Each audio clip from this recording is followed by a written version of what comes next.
mulheres potentes, sejam muito bem-vindas para nossa quinta live de acolhimento emocional. Sim, lives de acolhimento emocional. Aqui a gente fala dos nossos desafios para lidar com demandas emocionais. Aqui a gente aprende a lidar com as nossas emoções, com alguns temas relacionados à saúde emocional, a feridas emocionais, como deixar de ser uma pessoa ferida que fere pessoas, para ser canal de cura na vida das pessoas, até porque pessoas curadas curam pessoas e pessoas feridas ferem pessoas. Quem vai ver gravado, pula aí 1 minutinho, 2 minutos, porque eu vou receber as pessoas que forem entrando, tá bom? Thaís, seja muito bem-vinda. Me fala de onde você de qual estado você fala, como tá se sentindo hoje. Hoje a gente vai falar sobre crença de escassez. Sim, vocês já ouviram falar nisso antes? A primeira vez que eu ouvi falar desse tema foi falar assim, às vezes você tem dificuldade com tal coisa porque você tem crença de escassez. Foi a primeira vez que eu ouvi, não lembro o que era quando eu falei sobre dificuldade. Me deram esse feedback. Da Bahia! Que legal, Thaís! Eu tenho uma conexão muito forte com a Bahia, assim. Eu tenho muitas seguidoras baianas, tenho pacientes baianas, tenho muita gente que participa dos meus grupos que são da Bahia, assim. Eu gosto muito. Eu nunca fui da Bahia, mas eu tenho um network incrível na Bahia. Eu conheço pessoas muito legais da Bahia. E aí, a primeira vez que eu vi crença de escassez foi nisso, né? Ele tava com dificuldade de alguma coisa e alguém falou, é crença de escassez. E eu saí procurando conteúdo na internet que explicasse a bendita da crença de escassez. E eu não encontrei. E eu fiquei durante muito tempo com essa agonia, porque eu era muito perfeccionista. Eu ficava, gente, eu tenho crença de escassez. E agora o que vai ser de mim que eu tenho crença de escassez? Ai, meu Deus, eu tenho crença de escassez. E agora? Como que eu faço para lidar com isso? Até que um dia eu perguntei para uma coach, eu acho, que falava desse tema numa caixinha de pergunta. E ela falou assim, a gente vence a crença em movimento. E aí depois eu comecei a ler o livro da Brené Brown, A Coragem de Ser Imperfeito. E no primeiro capítulo ela já falava de crença de escassez. Aí eu entendi e trouxe paz pro meu coração. E aí é por isso que eu penso muito na produção de conteúdo em esclarecer as coisas. Porque eu acho que a pior coisa que a gente pode sentir é ter acesso a um conteúdo, ter acesso a uma informação como diagnóstico, tipo, você tem ansiedade, você tem crença de escassez, você tem depressão, você sabe, e não explicar o que isso quer dizer. Eu acho isso péssimo. Então, quando falaram pra mim, você tem crença de escassez na época, e não me explicaram o que era, isso me gerou um mal-estar gigante. Então, eu tomo esse cuidado, sabe, na produção de conteúdo, pra não ficar dando palavras de rótulos para as pessoas e que elas não tenham como entender aquilo que está sendo explicado, né, que ela se identifica. Ana, seja muito bem-vinda. Compartilhem essa live, tanto agora, né, ao vivo, quanto depois gravada. Vai chamando as amigas. E vamos começar. Eu queria que vocês mandassem no chat aí se vocês já ouviram crença de escassez antes. Se é a primeira vez que vocês estão escutando essa palavra. Porque eu nunca tinha escutado até essa primeira vez que me deram como feedback. E eu fiquei nesse estado de tensão. Por que crença de escassez tem a ver com live de acolhimento emocional? Tem tudo a ver, gente. Porque às vezes a gente se compara muito, se sente mal por se comparar, tem muita preocupação de como as pessoas vão pensar sobre a gente, ou a gente tem uma preocupação sobre o futuro, acha que vai fracassar, acha que não vai dar certo na vida. E isso gera como eu posso explicar? Um desconforto emocional, né? E então por isso que eu decidi abordar essa crença hoje. A Ana falou que já ouviu e tem essa atenção também, tá? A crença de escassez não é essa coisa gigante. Quando a gente fala crença de escassez, parece uma coisa gigante, assim, que a gente nunca vai conseguir lidar. Mas não. Thaís nunca ouviu falar, então é a primeira vez. Depois eu vou compartilhar lá no nosso grupo de WhatsApp o capítulo que a Brené Brown fala de crença de escassez. Vocês vão adorar ler.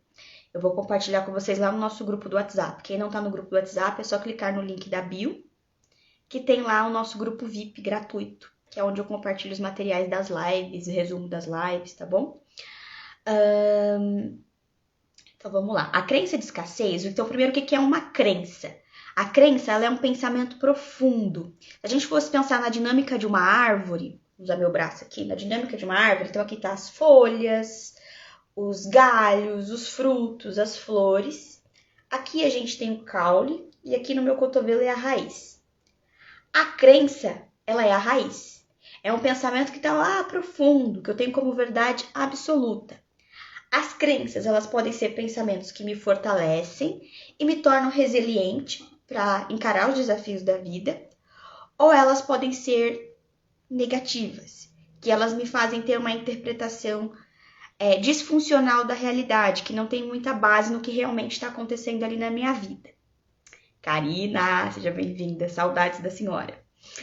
Então a crença de escassez, é uma certeza que há uma quantidade limitada de recursos. Então, escassez é falta. É como se eu dizer que eu tenho uma crença de falta. Eu acredito que existe uma limitação de recursos, ou seja, pouco dinheiro, pouca oportunidade, uma escassez de sucesso disponível no mundo. E quando a gente tem essa crença, a gente tende a lutar com os outros para obter o que a gente quer. Então, a gente tem uma ideia que os recursos no mundo, eles são poucos. Então, se eu não ficar nesse relacionamento, que é muito ruim, mas eu não consigo me ver sem ele, talvez eu fique solteira pro resto da minha vida. Se eu sair desse trabalho, talvez eu fique desempregada muitos anos, talvez eu nunca mais consiga trabalhar. Isso são crenças de escassez. Então, a ideia de falta, de que tem pouca oportunidade no mundo, que é aquilo ali, sabe? Então, isso faz com que a gente lute com as outras pessoas, a gente acha que tem que competir com as outras pessoas. Jéssica, seja bem-vinda, saudades.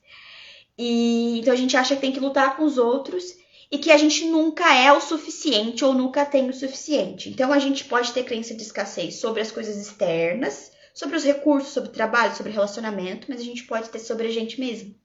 Que é a crença de escassez de oportunidades, a gente achar que a gente não tem oportunidades na vida, ou que a gente não é bom o suficiente, ou que a gente não tem qualidade suficiente ou habilidade o suficiente, ou que o nosso currículo não é bom o suficiente, o que a gente conversou nos stories esses dias, ou que, sempre essa ideia de um pensamento de falta, de que tá faltando alguma coisa. E o que afeta, Então, já entendido o que é crença de escassez, o que ela afeta na nossa vida? Primeiro, vem a mentalidade de falta. E quando a gente tem esses pensamentos automáticos de falta, quais são os comportamentos que a gente vai ter? Porque o pensamento ele vai influenciar na nossa emoção e na forma como a gente se comporta. Assim como o nosso comportamento interfere na nossa emoção e na forma como a gente pensa, Então a gente vai ter comportamentos de avareza. Sabe aquela pessoa que tem um guarda-roupa estourando de roupa? Tem roupa que não serve nela há anos, mas ela não consegue doar para ninguém, porque ela acha que ela vai precisar daquela roupa em algum momento. Então, livros. Pessoa que tem um monte de livros, que já leu não sei quantas vezes os livros, mas não doa os livros para ninguém, porque tem aquela coisa, não posso doar esses livros. Está relacionado a uma crença de escassez. Então, eu tenho essa avareza, eu não consigo doar, eu não consigo servir na vida do outro. E eu vou ter muita dificuldade de fazer doação. Então, eu não vou doar dinheiro, eu não vou doar meu tempo, eu não vou doar recursos. Vocês têm noção, a minha crença de escassez ela era tão forte que eu tinha dificuldade até de pensar em temas para as lives antigamente. Quando eu comecei meu trabalho, porque eu pensava, se eu ensinar tudo que eu sei para as pessoas, depois eu vou ficar sem conhecimento nenhum. Como que eu vou, Porque eu tinha essa ideia de que o conhecimento ele não se renova. Tipo, o que eu sei é isso que eu sei, eu tenho que me apegar a isso que eu sei, porque é isso. E não, gente, o conhecimento super se renova. E conforme eu fui fazendo as lives e trocando e fazendo grupos, eu fui percebendo que quanto mais eu compartilhava com as pessoas, mais gerava essa energia de troca, de abundância, de conhecimento. Tem um monte de coisa que eu vou aprendendo com vocês também. E indicação de livros e séries que a gente vai vivendo juntas ali, E o crescimento, ele é mútuo. Segundo, comportamento que a crença de escassez gera, que é a competição excessiva. Sabe? Provavelmente vocês conhecem alguém que tem esse hábito de competir em tudo. Então, se você reforma a sua casa, você precisa reformar também. Se você compra uma roupa, ela precisa comprar também. Se você vai tirar férias num determinado mês, ela precisa planejar uma férias para aquele período também. Porque é uma competição excessiva, a pessoa precisa competir com você porque você não pode estar na frente dela. Ou às vezes a gente mesmo, né? No processo de autoconhecimento, a gente vai entrando em contato com as nossas sombras e vai vendo que às vezes a gente é essa pessoa que fica competindo com os outros. Tem medo de os outros parecerem que estão à frente da gente, que são mais bem-sucedidos que a gente. E esse medo do sucesso do outro, ser um reflexo do nosso fracasso, tem a ver com essa competição excessiva. Então, a raiz da competição pode ser uma crença de escassez por essa ideia do eu não posso estar atrás dos outros, eu tenho que estar sempre na frente, eu não posso ficar ali, né? Até aqui tá dando pra entender? Me conta aí que eu vou aproveitar pra beber água.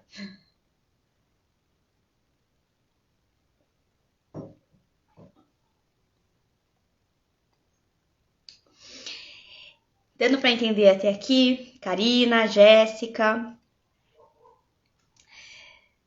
Tem a Thaís também, a Gabi que tá por aí, a Ana. Sim, né? Obrigada pelo feedback. O terceiro comportamento que a gente tem por conta da crença de escassez é o medo do fracasso. Antes eu achava que o medo do fracasso ele era uma coisa natural, assim, que a gente tinha que ter e lidar com ele ao longo da vida e carregar tipo uma bolsinha, sabe? Ai, crença de medo do fracasso. Só que depois eu fui entender que o medo do fracasso ele faz a gente achar que não pode perder a oportunidade. Então é assim, vou dar um exemplo. Eu vou dar um exemplo da minha área, que é estranho, mas eu vou compartilhar com vocês. O medo de dar certo é outro rolê. Já eu falo disso daqui a pouco. Vou até marcar aqui para me lembrar de falar. Medo de dar certo. Eu falei disso na outra live também. Se você não viu a outra live, veja a live 4 sobre recomeço e fim de ciclos. Como que é essa questão do medo de perder a oportunidade? Existem alguns grupos que psicólogos, que pessoas buscam terapia, tipo grupos de Facebook. Aí a pessoa coloca lá, eu preciso de um psicólogo. Aí 500 psicólogos mandam mensagem e todos assim querendo um sobressair o outro. Normalmente psicólogos em início de carreira e tal, né? E aí uma coisa que eu percebi é que às vezes quando a gente vai para esses movimentos, eu tô usando o exemplo da psicologia que é que eu convivo, mas deve ter outros exemplos, né? De pessoas que vão ali com muita sede para uma coisa como se fosse a única oportunidade. E eu sempre que eu vejo um comentário assim, preciso de psicoterapia, e 10 pessoas, 5 pessoas já comentaram, eu não preciso comentar, porque eu sei que já tem 5 psicólogos disponíveis para aquela pessoa. Mas depois você vai ver, tem 500 comentários. Você imagina a confusão que fica na cabeça da pessoa, tipo, e agora? Quem eu escolho, né? E então a gente não tem a sensação que não pode perder uma oportunidade. A Mai chegou, então a gente não pode perder uma oportunidade, tem que estar ali o tempo todo, ali naquela busca. Nossa, surgiu uma oportunidade, eu perdi essa oportunidade, nossa, tô com um problema, eu tenho que correr porque eu não posso perder essa oportunidade. Então o medo do fracasso faz a gente ter essa sensação, só que aí, por a gente ter o medo do fracasso, então o pensamento, crença de escassez, eu não tenho qualidades suficientes, não existe oportunidade suficiente no mundo, então eu vou ter o comportamento do medo de fracassar, porque se eu fracassar eu vou perder essa oportunidade, já era a minha vida, eu tô no fundo do poço. Aí quais comportamentos que eu vou ter? Procrastinação. Eu vou evitar colocar as coisas no mundo, porque se eu evito fazer, eu não fracasso. Se eu não fracasso, eu não perdi a oportunidade. E então o pensamento, o medo do fracasso, ele está muito relacionado à procrastinação, porque eu evito fazer, logo eu evito me frustrar, logo eu evito que dê errado. Então a insegurança leva a gente muito forte para procrastinação. A gente vai fazer uma live um dia só sobre procrastinação. Falta de nem eu tô entendendo o que eu escrevi aqui, mas é falta de confiança. Então a gente começa, o medo do fracasso, ele faz a gente ter falta de confiança na gente. Porque a gente se sente tão ali à mercê do risco e a gente vai se sentindo cada vez mais incapaz. A gente tem a sensação que a gente não tem a capacidade, então vai se sentindo mais inseguro, não desenvolve a autoconfiança. Então, às vezes, a dificuldade de ser mais seguro está relacionado com o medo do fracasso. O quarto comportamento que a crença de escassez impacta na nossa vida, que é a dificuldade de receber. Sim, a dificuldade de receber elogios. Por quê? Porque bate o quê? Uma culpa. Nossa, eu tô recebendo elogio, eu tô sendo egoísta. Nossa, quantas vezes eu tive medo de compartilhar coisas que estavam dando certo pra mim por culpa. Por medo do que as pessoas iam pensar, tipo, será que elas vão achar que eu tô melhor que elas? O que as pessoas vão achar de mim? Se elas achar que eu tô lá no topo e na verdade elas perceberem que eu não tô no topo e elas vão dizer que eu sou uma fraude e nananana, aquela cobrança toda, tá relacionada à dificuldade de receber. A Thaís também tá aí. Dificuldade de receber. Então eu vou ter dificuldade de receber elogios, eu não vou saber aproveitar oportunidades. Então, gente, já ouvi muito em terapia, nos grupos, a pessoa falar assim, eu quero muito uma vaga numa multinacional, eu quero muito uma vaga na área que eu me formei. A pessoa consegue a vaga, ela não vai na entrevista. Por quê? Porque ela tem a sensação de que ela não vai dar conta da oportunidade, que ela não merece aquela oportunidade. A pessoa deseja, faz o movimento para conquistar e quando conquista não vai para o movimento, não vai para a realização, não aproveita a oportunidade. Por quê? Pela dificuldade de receber. Então a crença de escassez, ela bloqueia a gente para receber as coisas. Esse é um dos principais desafios que a gente enfrenta por lidar com ela.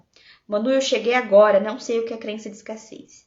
Calma que essa live vai ficar gravada, você consegue voltar no começo depois, ela vai ficar gravada no YouTube, tá bom? A crença de escassez é o quê? Um pensamento profundo de falta de recursos ou de oportunidades. Mas eu expliquei melhor no começo. Outra questão, outro comportamento que vai impactar a nossa vida por conta da crença de escassez, estresse e ansiedade. Pessoas que têm crença de escassez, ela tem mais predisposição para ansiedade e o estresse. Por quê? Como ela tem essa ideia de que no mundo falta oportunidades, falta recursos, o que ela vai ter que fazer? Ela vai ter que se preocupar constantemente com as coisas precisam estar sob o controle dela, porque se não está sob o controle dela, fracassou, ferrou, porque não existe recursos no mundo, né? Então o estresse e a ansiedade pode ter uma relação aí com a crença de escassez. Por quê? Porque a preocupação constante. A preocupação constante é a principal causa de estresse e ansiedade, por isso que a gente precisa aprender a ter, vou fazer uma live só sobre preocupação, a gente precisa ter preocupações que são produtivas, e saber separar o que é uma preocupação produtiva de uma preocupação improdutiva. Porque tem preocupação que ela não é produtiva, só fica ali naquele desgaste mental ali, a gente fica gastando energia, conversando com a gente naquela comunicação de cobrança, mas que não vai resolver o problema, não vai chegar a uma possível solução, né? Esses são, então, 5 comportamentos que a crença de escassez impacta na nossa vida. Então, eu vou ter mentalidade de falta. Então, eu posso ter comportamento de avareza e dificuldade de fazer doações, seja de tempo, seja de recursos para as pessoas. Eu vou tender a competir excessivamente com as pessoas, posso sentir inveja também. Eu posso até ser desleal de tanta competição e achar que não posso ficar para trás, eu posso agir de forma desleal com as pessoas. Eu passar por cima de valores importantes para poder me sentir ali, né, bem. O medo do fracasso, dificuldade de receber, estresse e ansiedade. Esses são 5 impactos principais da crença de escassez na nossa vida. Manu, e agora? Né? O que a gente faz para ter, então, a mentalidade de abundância? A Vic chegou, nossa celebridade. A Vic tá quase celebridade nas lives.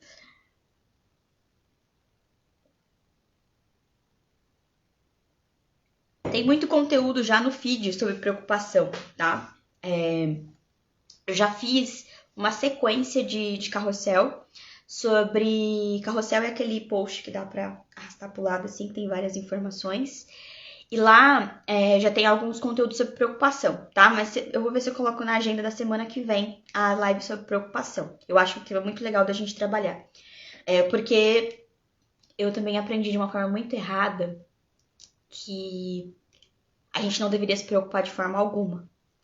E aí, durante muito tempo, eu tentei evitar a preocupação. Só que, tipo, tipo assim, não pense no elefante branco. É óbvio que você vai pensar. Não, estudando, né, nessa especialização que eu fiz em terapia focada na compaixão, a gente estudou um pouco do funcionamento da psicologia evolucionista, né? Como que funciona o cérebro do ser humano. E, cara, não tem como a gente mandar nos nossos pensamentos. A gente não consegue escolher o que vai pensar. A gente consegue colocar pensamentos alternativos. Ver um pensamento automático, eu escolho acreditar nele ou questionar ele. Mas eu não escolho não pensar. A gente vai pensar. Então a gente vai falar de preocupações produtivas por conta disso. Então eu aprendi que sim, você pode se preocupar, mas desde que as preocupações sejam produtivas. E tem 5 informações básicas para identificar se a preocupação é produtiva ou não. A Vicky, não quero perder nenhuma live e eu não quero te perder em nenhuma live. Eu sou uma pessoa 200% preocupada com tudo. Perco às vezes. Mas tem um checklist. Vou fazer essa live de preocupação e eu monto um checklist para vocês saberem identificar o que é uma preocupação produtiva do que é uma improdutiva. Então, bora lá para como ter uma mente abundante. Então, até aqui a gente falou da crença de escassez, o que era e os impactos que ela tinha na nossa vida. Agora, como desenvolver uma mentalidade de abundância? Primeiro ponto, a gente sempre, isso é um fato, por isso que eu tô usando a palavra sempre, vai vencer crenças que limitam a gente indo pro movimento. Manu, mas quando eu vou pro movimento, eu sinto um pouco de ansiedade, um frio na barriga, um negócio, um ziriguidum ali. Natural, tá saindo da zona de conforto, tá enfrentando uma crença. Então, você vai sentir um desconforto. Aprender a lidar com o desconforto também é inteligência emocional. Entende? Saber lidar ali com um friozinho na barriga. Quando eu retornei com as lives, eu também senti um friozinho na barriga. Tipo, ai meu Deus, e agora eu vou voltar com as lives? E depois foi ficando mais fácil, né? Foi fluindo, porque a gente já tem conexão entre a gente. Primeira coisa que eu aprendi que é essencial para desenvolver a crença de abundância, o pensamento de abundância. O exercício de gratidão que eu ensino muito para vocês. Aí eu quero espirrar. Calma.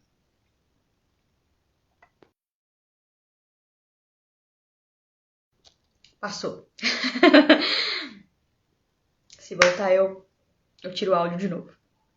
Então, o exercício de gratidão, potinho da gratidão, caderninho da gratidão, tudo isso ajuda a gente a desenvolver a mentalidade de abundância. Por quê? Porque a gente começa a ver as coisas que estão dando certo na nossa vida, as coisas que a gente está conseguindo obter na nossa vida, as oportunidades que estão chegando, as pessoas que se importam com a gente. Porque às vezes vem aquele pensamento de solidão, tipo, ai, ninguém gosta de mim. Mas aí você começa a exercer gratidão por uma pessoa que te respondeu uma mensagem, uma pessoa que sabe quem é você, uma pessoa que te escuta, que realmente... Aí você vai vendo, por mais que só tenha 1 ou 2 pessoas na vida, você exercendo gratidão pela vida dessas pessoas já alivia muito a sensação de solidão. Mudar a linguagem. Isso aqui é uma coisa muito importante. Mudar a linguagem. A gente só pode usar termos como nunca, anotem isso, nunca ou sempre, para falar de fatos. Vamos pegar um exemplo. Sempre chove no inverno. É um fato, porque no inverno chove. Sempre tem sol no verão. É um fato. Sempre tem um sol, muito calor no verão. Porque é um fato, entende? É tudo bem que os climas agora, né, as estações estão meio bagunçadas. Mas sempre tem chuva no inverno. Por mais que o inverno seja mais curto, a gente ainda tem chuva no inverno. Então, quando a gente vai falar de fatos, coisas reais que são comprovadas, a gente pode usar sempre ou nunca. Agora, eu quero falar de questões internas. Usar sempre e nunca é uma furada. Exemplo. Nada nunca dá certo pra mim. Impossível nada nunca dá certo pra você. Tipo, é uma frase que não faz o menor sentido. Sempre vai ser chato meu trabalho. Ou sempre eu vou trabalhar em trabalhos que são insalubres. Ou eu sempre vou trabalhar em subempregos. Ou eu nunca vou conseguir ser feliz no meu relacionamento. Todas essas vezes que a gente coloca essas palavras, nunca e sempre, para uma experiência que não é um fato, a gente coloca um decreto.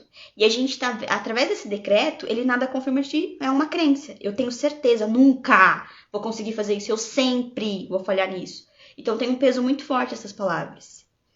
A Vicky, eu ultimamente tenho pensado muito, nunca vou conseguir trabalho aqui na Espanha, mas péssimo, super errado, senhora.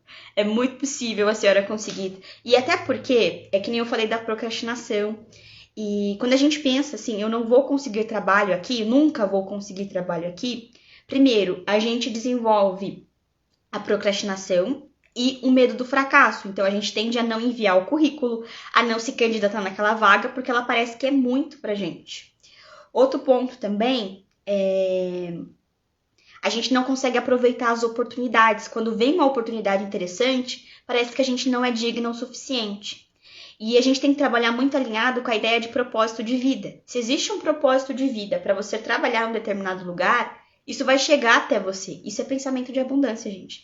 Eu parei de ficar nessa loucura desenfreada por pacientes e tal, que nem eu falei pra vocês que tem alguns profissionais, não só da psicologia, profissionais de uma forma geral na área da saúde que trabalham por conta, né? Tem essa, eu preciso, não posso perder cliente, eu preciso segurar meus clientes. Isso não só para profissionais de saúde, como também para vendedores e tal. Tem essa coisa da escassez, não posso perder cliente, não sei o que, não sei o que.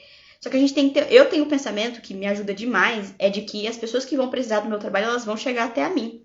Eu não preciso ficar desesperada para essas pessoas chegarem a mim, elas vão chegar até a mim, porque existe um propósito que une a gente. É a mesma coisa para a área de trabalho de vocês. Vai chegar a oportunidade que vocês precisam. E se hoje você tem um trabalho que está patrocinando teus projetos, entenda qual é o papel dele na tua história e quais são os próximos passos que você quer dar e quais oportunidades você quer viver, que lugares que tem essas oportunidades. Então a gente precisa ter essa mentalidade de abundância, treinando também essa mudança de palavras, do nunca e do sempre. Generosidade. Lembra que eu falei que quem tem crença de escassez tem dificuldade de doar? Então a gente precisa aprender a ser generosa com as pessoas. E às vezes, de ser generosa com as pessoas, a gente não precisa começar abrindo nosso armário e doando roupas ou abrindo nossa estante de livros e doando livros. A gente pode começar... Aninha, seja muito bem-vinda. A gente pode começar doando nosso tempo. Parece bobo, né? Doar tempo. Parece uma coisa tão... Gente, mas você sabe, a coisa mais cara do mundo não é a que custa dinheiro, é a que custa o nosso tempo. O nosso tempo de vida, ele é muito curto. Então a gente parar, nossa, que nem vocês aqui, ó, pararam a vida de vocês pra estar me ouvindo. Vocês estão me dando o maior presente, a maior riqueza da vida de vocês, que é o tempo de vocês. E é minha obrigação aproveitar essa riqueza que vocês estão me dando pra ensinar algo de valor pra vocês. Então, eu comecei a valorizar o tempo de um jeito, assim, surreal, depois que eu entendi essa dinâmica da vida. E então, doem tempo para as pessoas, escutem as pessoas. Você quer ser canal de cura? Separa um horário da tua semana, do teu dia, para fazer uma videochamada com aquela amiga que você não conversa muito, mas que ela é importante para você. Separa um momento para você fazer um almoço, uma refeição com alguém da tua família, sabe?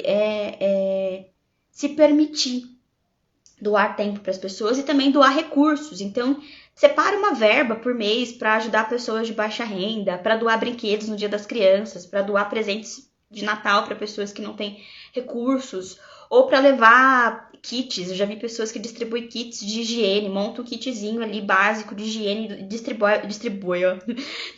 para moradores de rua. Então, existem N possibilidades de a gente ser canal de cura no mundo e ser generoso com as pessoas. E aí, cada vez mais, se a gente vai sendo generoso com o outro, a gente vai se tornando mais abundante. Porque a gente não prende tudo pra si, né? Achando que vai acabar, que só a gente tem que ter. A gente consegue entender que existe uma troca ali. Quarto, evitar o contato constante com pessoas pessimistas.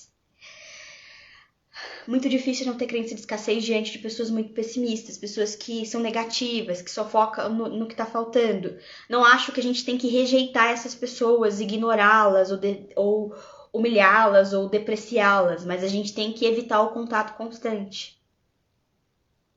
Outra coisa também que contribui muito com a crença de escassez, que a gente pode colocar dentro desse tópico, né, do contato com pessoas pessimistas, é consumir muito conteúdo de violência, né, principalmente os jornais, que falam muito de tragédia. Se não tem uma tragédia nesse estado, em São Paulo, eles vão procurar em outros estados, e assim vai indo. E daqui a pouco a gente tá assistindo tragédias que tá acontecendo do outro lado do mundo. E assim, ao mesmo tempo que tá acontecendo muitas tragédias nesse momento no mundo, existem muitas coisas boas acontecendo. Só que elas não são divulgadas. Elas não são anunciadas. Porque o que prende mais a atenção do ser humano são as coisas que estão dando errado. Porque o nosso cérebro, ele funciona assim, focando naquilo que pode ser perigoso para nossa sobrevivência. E é por isso que a gente chegou até aqui como espécie. Então, evitar contato com pessoas pessimistas por muito tempo. Quinta e comportamento que eu acho extremamente importante, que é a visualização. É se permitir imaginar. Eu faço isso muito com pacientes que querem aprender a dirigir e têm dificuldade, ou que já tiraram a carteira de motorista, mas têm dificuldade de se imaginar dirigindo um carro. Eu falo para elas, antes de entrar no carro, se imaginar dirigindo um carro. e indo para os lugares que elas gostariam de ir.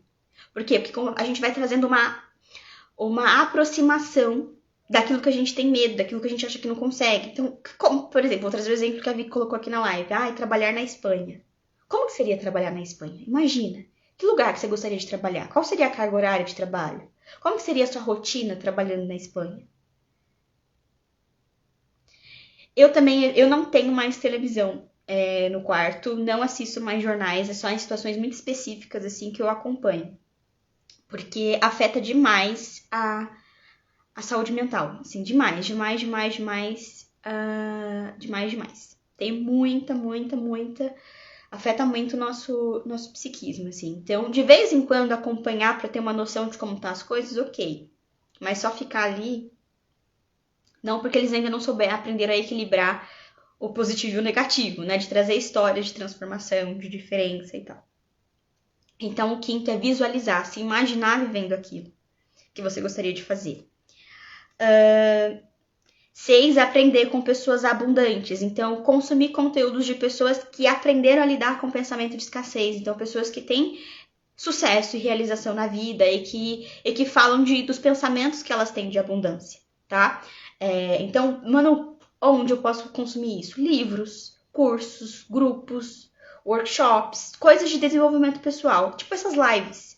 Sabe? Hoje, por exemplo, vocês tiveram uma aula de crença de escassez que tem gente que cobra milhões para dar essa aula.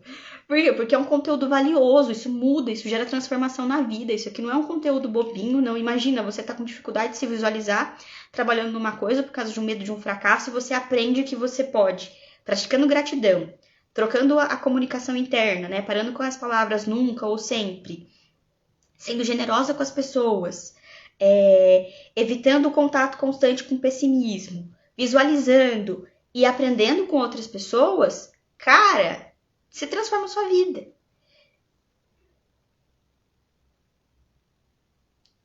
Sigo mesmo aqui em casa, a Ana falou, só vejo jornais e em casos específicos. Eu também sou muito assim.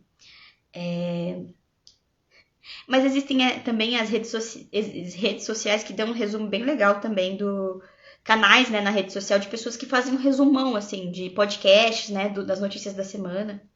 Também acho uma boa também para consumir. Então é isso, pessoas. Essa foi a nossa live de crença de escassez. Me contem aí nos comentários o que foi mais marcante da live de hoje. Enquanto vocês vão comentando, eu vou falar do que a Ana me perguntou sobre o medo de dar certo. Né? E o medo de dar certo? O medo de dar certo, ele não está relacionado, pode estar relacionado com a crença de escassez no sentido de a gente não saber aproveitar as oportunidades. Mas eu vou mais além. Eu aprendi que o medo do dar certo está relacionado com o medo do poder. Porque toda vez que algo dá certo na nossa vida, a gente tem um poder. E quando a gente tem um poder, a gente tem uma responsabilidade. Então, o medo de dar certo tem muito a ver com o medo da responsabilidade e com o medo da responsabilidade, do sucesso, do poder. A gente tem muito medo do sucesso. Por quê? Porque a gente aprendeu que sucesso está relacionado com passar alguém para trás, com... a gente tá muito relacionado com a ideia de passar alguém para trás, corrupção, né? Existem pessoas que têm sucesso assim, é fato, gente. Existem pessoas malvadas no mundo. Eu não posso ser ingênua com vocês e falar, ai, gente, vamos ser canal de cura, porque tem pessoas feridas e tem gente que é ruim, gente. Tem gente que é ruim.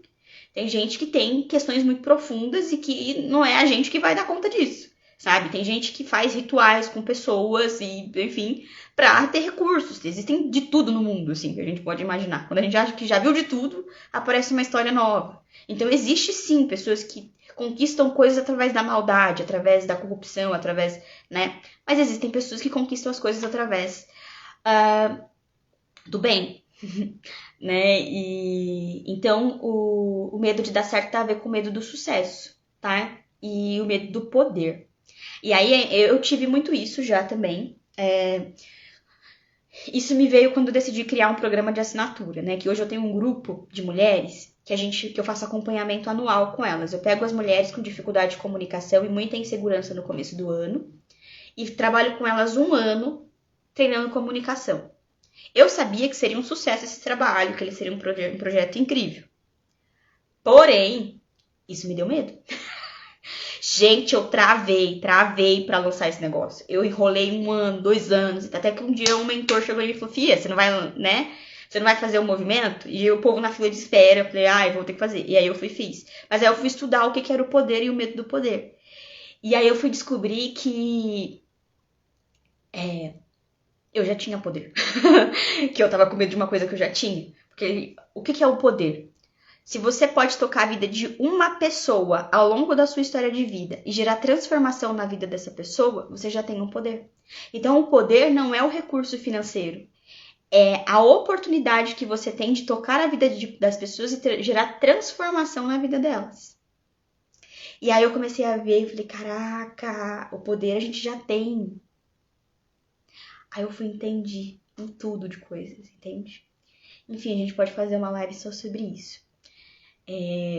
Mas eu vivi um processo bem significativo no processo de lançar meu clube, sabe? De mulheres assertivas, porque a gente tem medo do sucesso, né? E, enfim. E é isso, deixa eu ver aqui os comentários de vocês.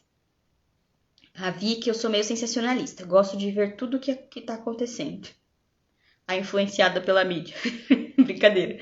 Mas esse é o perigo que a gente corre, né? Mas ainda não quer se preocupar uma criatura dessa. Só vê tragédia. É muito bom revisitar esse tema, pois a rotina faz a gente esquecer. E quando eu relembro, me sinto bem novamente.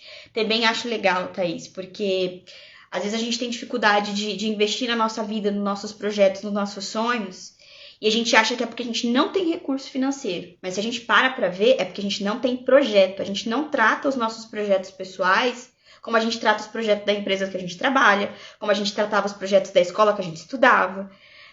E os nossos projetos da vida, eles têm que ser nesse mesmo engajamento.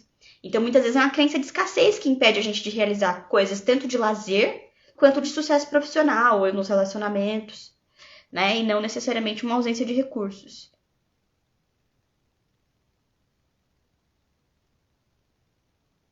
Medo de não dar. Sim, vamos fazer uma live só sobre isso, tá na minha pauta, tá?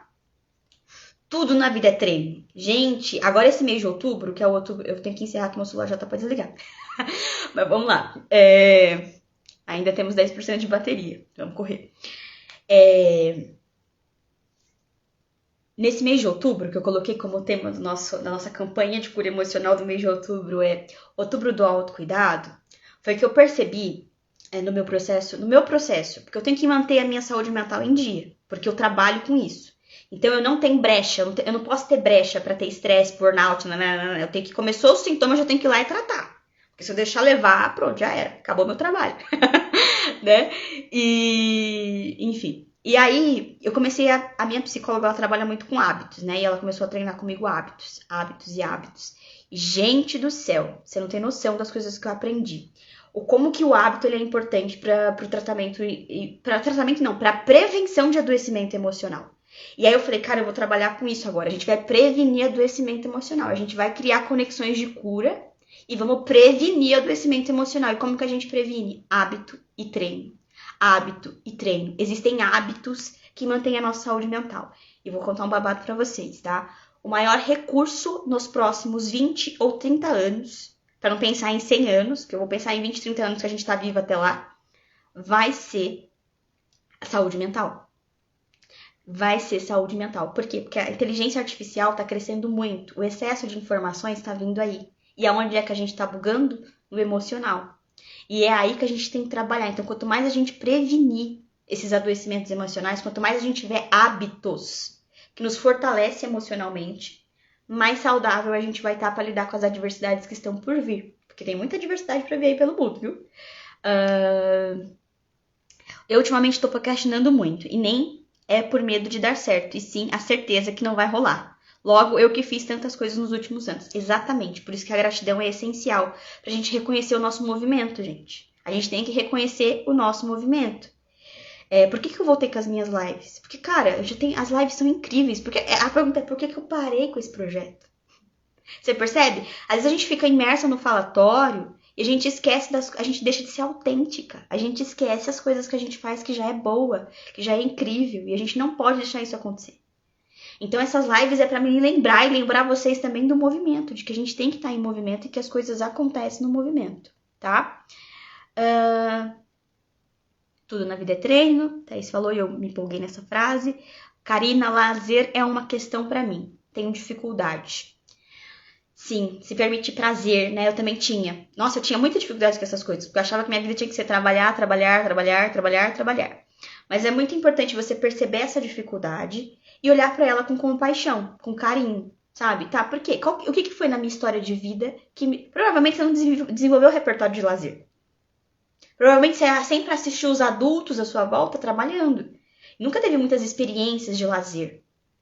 Então você não tem nem repertório para pensar em situações de lazer. Então, cara, deixa eu desenvolver repertório para isso. Deixa eu ver quais são os lazeres que as pessoas fazem. O que as pessoas têm como hobby.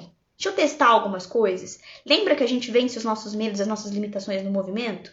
Busca coisas que te... Busca conhecimento primeiro. Busca repertório. Se visualiza tendo experiências de lazer. Que lugar eu gostaria de conhecer? E vai indo. Gente, sonhar não custa nada. Eu mesmo toda semana lanço um livro mentalmente.